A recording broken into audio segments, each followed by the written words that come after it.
zisho ukuthi ungubani usuka kuphi bese sifisa ukwazi ukuthi njengoba kade nikhona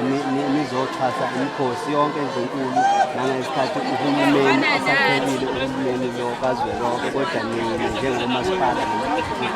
lokhu nikhona njalo nizoseka izinkulu kazwelonke. Njengamanje siyabona ukuthi uhulumeni kazwelonke usefikile-ke njengamanje uyena osengamela noxhasa kakhulu. Uthini mhlawumbe kwenu ukuphawula nithe khona yini noma senizothi seniyadeda nina njengomasipala?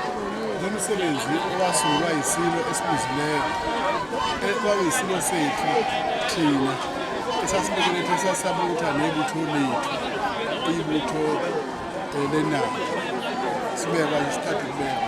sisekele-ke thina yonke le minyaka sayisahamba sisishiya njengoba sisishiya isabuza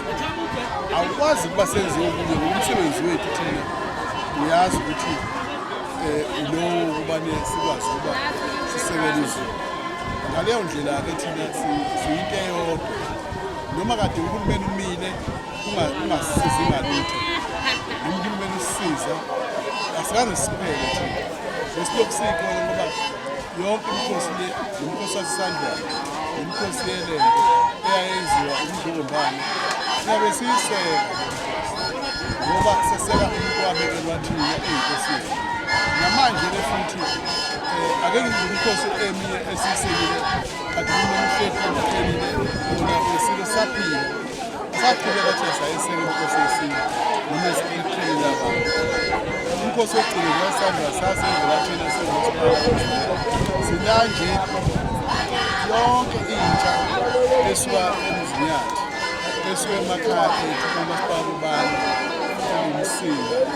oluyinquthu oluyindumeni olumvuzo bakhona abakaze bangezi noma kwakufuneka inyane encane salethe inani elincane namanje futhi sizoqhubeka siseseke isilo lesi ngoba phela masingaseseke lesi silo aseseki umuntu ofake ukuba simeseke asikwazi ungameseki